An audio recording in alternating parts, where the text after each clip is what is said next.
It was 9:48 p.m. on a Saturday night in Tucson, Arizona.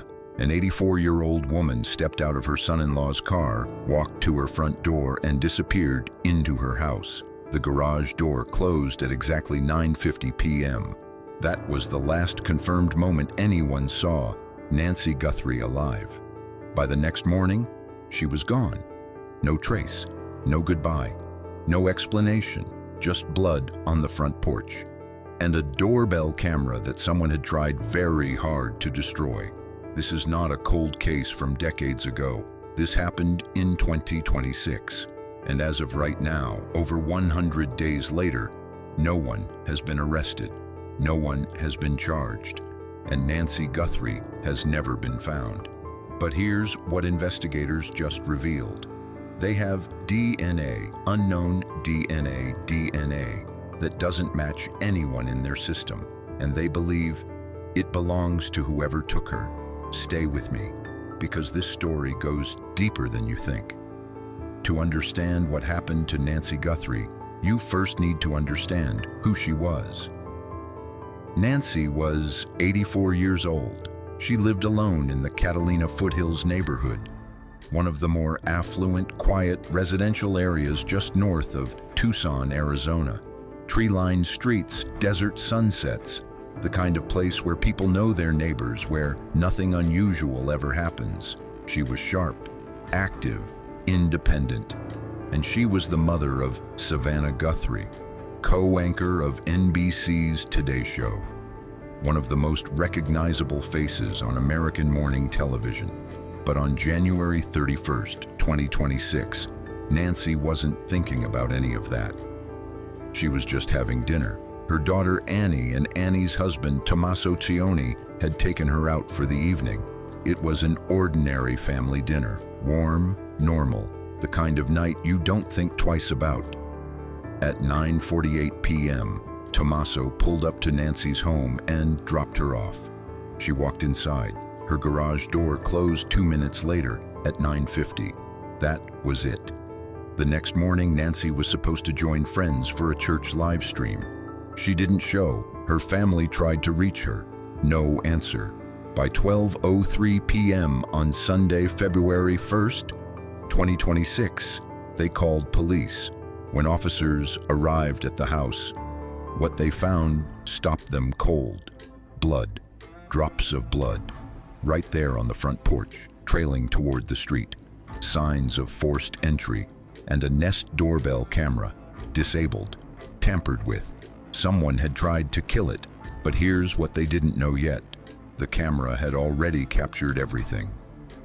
On February 10th, 2026, 9 days after Nancy vanished, FBI Director Kash Patel made a move that shook the entire country. He posted to social media 4 black and white images, surveillance stills from Nancy's doorbell camera. And in those images, a man, masked, armed, standing on Nancy Guthrie's front porch. He was wearing a ski mask, black gloves, a jacket, pants, and a very specific backpack, a 25-liter Ozark Trail hiker pack. Investigators put his height at approximately 5'9" to 5'10", average build, and visible beneath the mask, a black mustache. But here's what made investigators' blood run cold when they looked closer. One of those doorbell images wasn't taken the night Nancy disappeared. It was from a different date entirely. This man had been to her house before. He had scouted it. He had stood on that porch, masked, watching, and then left. And then came back. This wasn't a random act. This was planned. This was deliberate. Someone had chosen Nancy Guthrie specifically, studied her home, waited for the right moment, and then executed a kidnapping with precision. The camera footage also showed him doing something chilling. First tapping the doorbell camera, then, when that didn't disable it, pulling a branch from a potted plant on her porch and covering the lens with foliage. He didn't know the footage had already recorded him. What was he doing inside that house while Nancy was home? Within days of Nancy's disappearance, something happened that made an already impossible situation even more chaotic. ransom notes started appearing. A local Arizona TV station reported that alleged kidnappers were demanding $6 million in Bitcoin, with a deadline of 5 p.m. on a Monday. Then a second deadline, then another channel of contact. Then more ransom notes showed up in the inboxes of TMZ, of media organizations, of the family directly. Savannah Guthrie and her siblings went on Instagram. They looked directly into the camera and said, "We received your message, and we understand." They said they would pay if someone could prove Nancy was alive. But the FBI had already started pulling these notes apart, and what they found was damning. Most of the ransom demands were fake, complete fabrications, opportunists, people who saw a wealthy, famous family in crisis and decided to exploit their worst nightmare for personal gain. On February 5th, just 4 days after Nancy vanished, the FBI arrested a man named Derek Colella from Los Angeles. He had sent fake ransom texts to the family using a VoIP number to disguise his identity. When investigators traced it back to him and confronted him, he admitted it. He said he'd been following the case online. He wanted to see if the family would respond. He didn't know where Nancy was. He had never known. And now the real investigators had to figure out which leads were real and which ones were noise, while the clock on an 84-year-old woman's life kept ticking. Hey, real quick, if you're finding this case as compelling as I do, hit that subscribe button right now. We cover cases exactly like this, ongoing, real, and unresolved, every single week. Don't miss the next one. Now, back to Nancy. Here's where the investigation starts to get forensically fascinating. Investigators combed the area around Nancy's home, and they found something nearby, a glove, black, the same kind visible in the doorbell footage. They ran it. The DNA on that glove matched DNA found inside Nancy's house. That was significant. That meant whoever wore it had been inside that home. But the DNA profile that came back didn't match anyone in the existing database. No criminal record, no prior samples on file. The person who wore that glove, the person who may have taken Nancy Guthrie, was, as far as any database knew, a ghost. Investigators then turned to the backpack. The suspect had been wearing a very specific bag, that 25-liter Ozark Trail hiker pack, sold primarily at Walmart. Detectives began pulling surveillance footage from local Walmart locations, looking for anyone purchasing that backpack in the days or weeks before February 1st. They also issued neighborhood alerts through the Neighbors app, requesting every piece of doorbell and security footage within a 2-mile radius going back through the entire month of January. And then came the deeper revelation. The blood found outside Nancy's front door was a mixed sample. More than one contributor. Forensic scientists determined from the blood spatter pattern that Nancy Guthrie was alive when she left that house.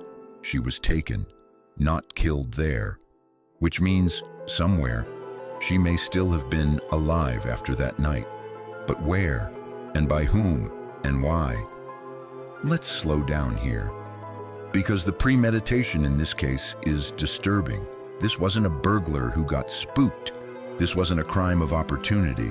Someone watched Nancy Guthrie. Someone knew her schedule. They knew she lived alone. They knew when she'd be home. They knew which night to come back. And they came prepared. Masked, gloved, armed with a backpack, and apparently with enough intel on the house to try to disable the camera before entering. Law enforcement sources told multiple outlets they believe Nancy's suspected abductors were local, from the Tucson area, someone who knew the neighborhood, maybe someone who knew her routine. A suspicious vehicle had actually been spotted near her home as far back as January 11th. 3 weeks before she disappeared. Investigators went back and asked neighbors for footage from that specific date, suggesting the surveillance of Nancy's house went on for weeks. Think about what that means. Someone spent weeks watching an 84-year-old woman, learning her life, waiting, and then they moved. By May 2026, the case had passed the 100-day mark without a resolution, and the cracks were starting to show, not just in the investigation, but in the relationships around it. The family and the Pima County Sheriff's Department, led by Sheriff Chris Nanos, reportedly cut off direct communication. The family, privately and through intermediaries, had grown frustrated with what they saw as a lack of transparency. Questions were being raised about how evidence had been handled, about timelines, about what was being withheld and why. Even FBI Director Kash Patel weighed in publicly, suggesting that federal agencies hadn't been given enough operational flexibility early in the investigation. That's an extraordinary statement, a sitting FBI director essentially saying the federal response was constrained. Sheriff Nanos, for his part, pushed back hard. He vowed publicly that an arrest was coming. He revealed that investigators were working through thousands and thousands of video files, traffic cameras, Ring doorbell footage, business surveillance. He said the department was receiving new tips every single day, and he said this: "We have DNA that is unknown. They're getting closer to finding out. The DNA from the glove, the DNA from the blood, all of it sitting at the FBI's forensic lab in Quantico, Virginia, being processed, being analyzed, being compared to databases, to genetic genealogy profiles, to whatever thread of identity they could pull." He also said something that raised eyebrows. Nobody wants to make a false arrest. Translation: they may know more than they've said publicly. They may even have a person of interest. But they're not moving until the science is airtight. Because when they move, they need it to stick. Now I need to talk about something that almost never gets discussed in these cases, and it matters. Nancy Guthrie's disappearance attracted a wave of online attention, unlike almost anything since the JonBenet Ramsey era. Millions of people were following updates in real time. Armchair detectives were cross-referencing doorbell footage with satellite maps. True crime podcasters were naming suspects. Reddit threads were identifying persons of interest with no evidence whatsoever. And then someone made it dramatically worse. A YouTuber searching the desert area near Nancy's home found a bone, posted the video. It went viral immediately, millions of views. Everyone assumed the worst. Investigators had to respond, had to divert resources, had to analyze it publicly. The bone was old, unrelated, had nothing to do with Nancy Guthrie. But then there's the story of a local man named Palazuelos. His brother-in-law showed him a photo released by the FBI, the masked suspect. And according to Palazuelos, the brother-in-law said the eyes looked like his. He was questioned. His phone was taken. He was detained during a traffic stop south of Tucson. He wasn't a suspect. He was a man whose eyes happened to resemble a blurry image, and the court of the internet had already convicted him before he was released. John Ramsey, the father of JonBenet Ramsey, who knows better than anyone what wrongful suspicion can do to a family, publicly implored the Guthrie family to scrutinize their local law enforcement carefully and not let pressure, whether from the public or from the internet, distort the investigation. That warning meant something. So here's where things stand. Nancy Guthrie has been missing for over 100 days. There is a $1 million private reward offered by her family for any information leading to her recovery. $1 million. And still no one has come forward with anything decisive. The FBI's forensic lab in Quantico is actively processing the unknown DNA profile.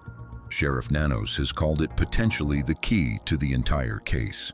If that DNA profile matches someone in a genealogy database, the way forensic genealogy has solved over 500 cold cases in recent years, it could give investigators the first real name they've had since this began. Forensic scientists have already confirmed the blood evidence indicates Nancy was alive when she was taken from her home. She was not killed on that porch. Whether she is still alive today, 100 days later, no one will say on the record, but her family still says they believe. They still say they have hope. And somewhere in a lab in Quantico, Virginia, a DNA profile sits under analysis, waiting to become a name, waiting to become a face, waiting to tell investigators exactly who walked up to an 84-year-old woman's front door, covered her camera with a plant, and took her into the Arizona night. The sheriff says an arrest is coming. The family is waiting, the country is watching, and Nancy Guthrie, wherever she is still waiting too. This case is not over, and we will be covering every update as it comes, because Nancy Guthrie deserves that. Her family deserves that. If you're not subscribed yet, do it right now. The button is right below this video, because when this DNA comes back, when an arrest happens, we will be the first to break it down for you, fully, clearly, with everything you need to understand exactly what happened. If you know anything at all, that could help locate Nancy Guthrie, call 1-800-CALL-FBI. There is a $1 million reward. Someone out there knows something.